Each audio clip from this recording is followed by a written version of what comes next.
Welcome back to the Stronghold Podcast. I'm your host, Dave Barton. Today in episode 26, we're going to talk about the strength to serve. That's right. Where do you muster the strength, the courage, and the qualities to serve others and to serve yourself? Recently, I had an opportunity to speak to a large group of men about this very topic. So I thought I'd pass the message that I shared with them along to the Stronghold listeners. How many of you have ever hit that moment in a workout when your muscles burn, your body says stop, but something deeper inside you refuses to quit? That October day in Mankato, Minnesota was a perfect day for a marathon. But around 24.1 miles, my body was failing me.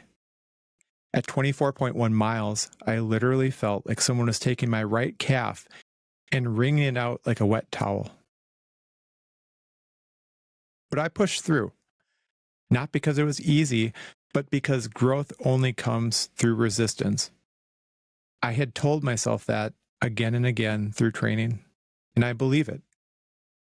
But there was another reason that I finished strong that day. A brother in Christ told me the night before, he said, "Go out there and be a beacon of light for the Lord, Dave."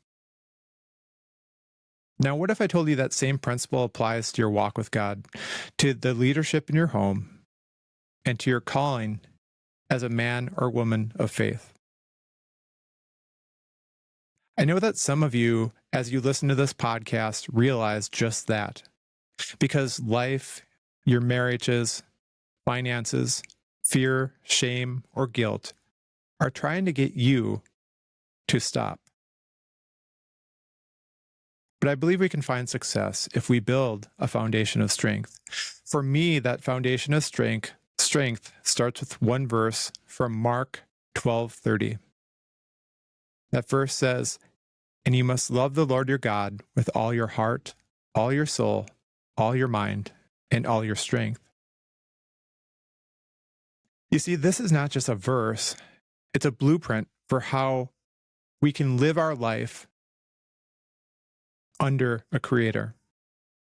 Notice what's included: heart, soul, mind, and strength. Every part of us is meant to be fully engaged with our creator. But too often, we lose sight of this, don't we? We'll focus on providing, but neglect worship. We'll serve others, but we'll ignore our own spiritual, physical, and mental well-being. You see, strength without serving is weakness. And serving without strength is also weakness. Fitness is not just about looking good, it's about being capable. A man or woman who is physically strong but unwilling to serve is just a statue. They look the part, but they don't move. They don't take action. On the flip side, someone who serves but neglects their health may not have the endurance to fulfill their calling. You see, both must work together, fitness and serving. And yet that's the challenge we face in life, isn't it? We were never asked to carry it all. We tend to take on these roles and put them on our shoulders, these roles of providers, protectors, servants. But have we allowed our Creator to serve us first? There's a story in the Bible of Simon Peter that can help us learn to receive before serving. In John 13:6-9, we are given a powerful moment between Jesus and Simon Peter. Jesus kneels to wash Peter's feet. That was a task for a servant, not a king. And like us, Peter resists, saying, "Master, you wash my feet?" But Jesus replies, "You don't understand now what I'm doing, but it'll be clear enough to you later." But Peter digs his heels in and he insists, "You're not going to wash my feet ever." Then Jesus answers, If I don't wash your feet, you can't be a part of what I'm doing. Right there, the truth washed over Peter. And as he realized the truth, he asked Jesus to wash his whole body. You see, Peter had the heart of a servant, but in that moment, he had to learn an uncomfortable truth. He needed to receive before he could truly give. So why? Why would you need to receive before you could truly give? You see, we serve best when we serve from the overflow. We cannot serve our families, our communities, the spaces that we function in if we are running on empty. Remember, fitness and serving go together. So just like in training, if you don't fuel your body, you will break down. If you don't feed your spirit, your faith will weaken. This means a few things. It means spending time with our Creator before we step into the demands of the world. So what that might look like is first thing in the morning, or a portion of your day where you spend time with your Creator in relation, outside of the demands of the world, a space away from that, to strengthen your mind and to prepare. We should also look to strengthen our bodies so that we have the energy to serve others. What that results in is leading our families from a place of spiritual overflow, not exhaustion. I love this quote that I've seen. It says, "A fit body, a calm mind, a house full of love. These things cannot be bought, they must be earned."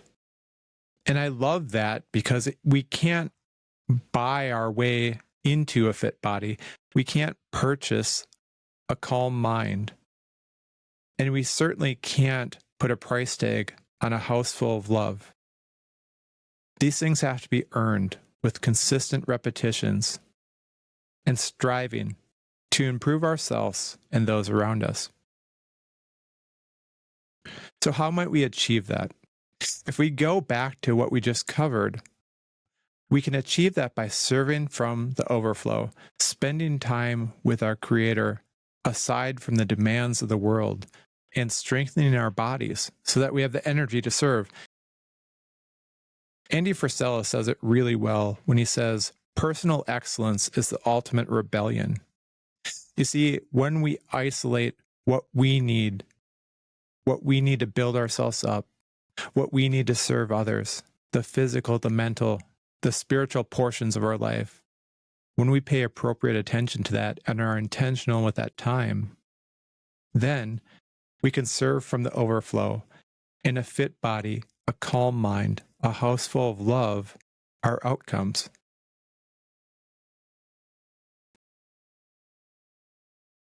So I want to challenge everyone that's listening to this podcast today to look at strength in service from two aspects. First of all, strengthen your temple. What that means is commit to moving your body daily. Don't do it for vanity. It's fine if you want to, but don't just do it for vanity. Do it for capability. Whether it's lifting weights, running, or simply staying active, honor the body that your Creator provided you. And here's a mindset when you're looking to take on that first challenge. Intensity doesn't guarantee results. Consistency does.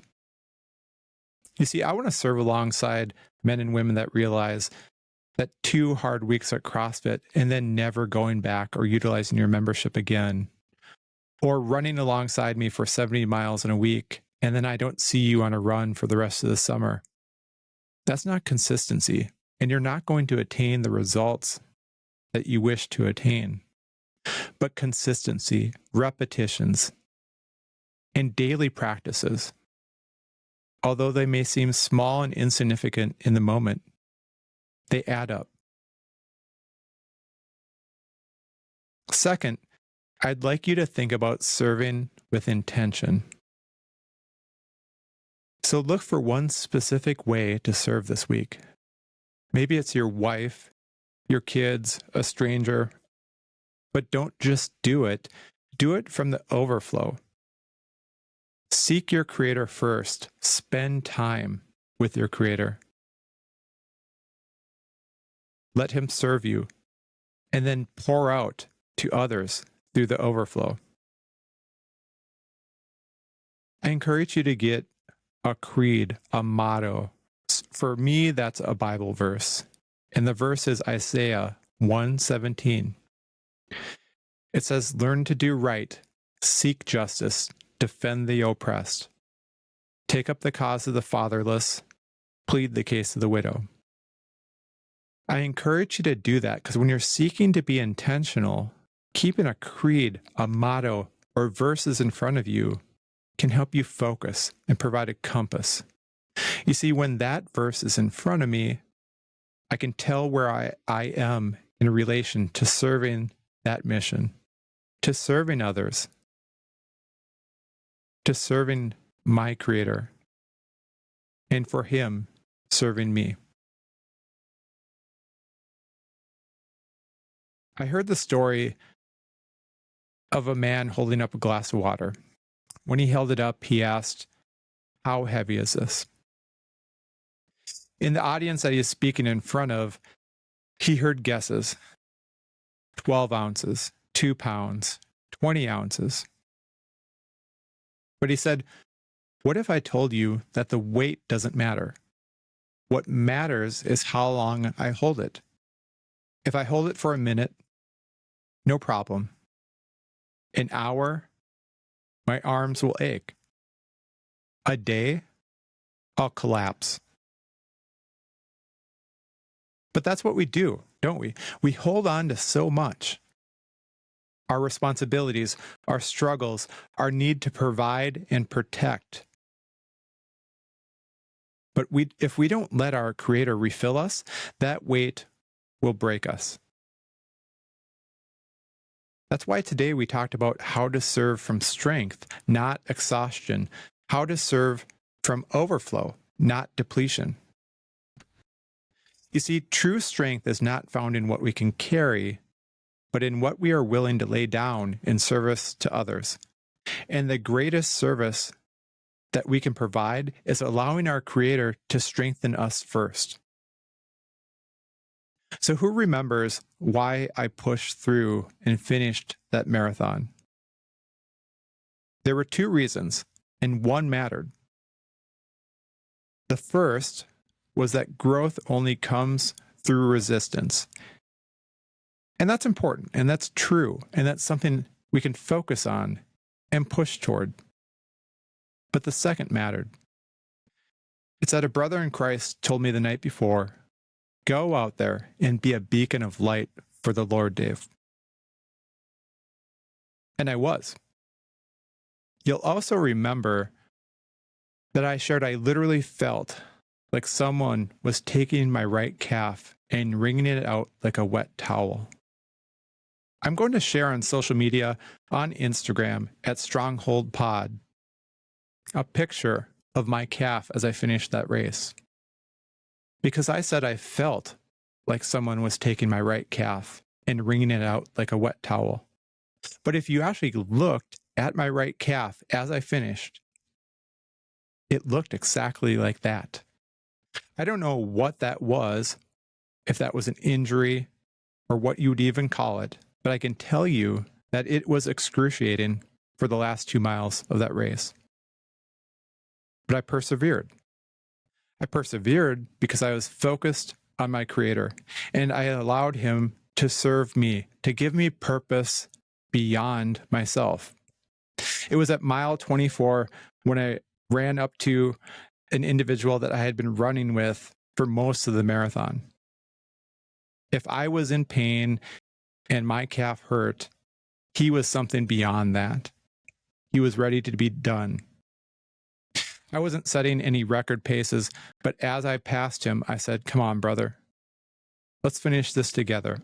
I'm not setting a blistering pace by any means, but just pace off me and follow me, and together we'll finish.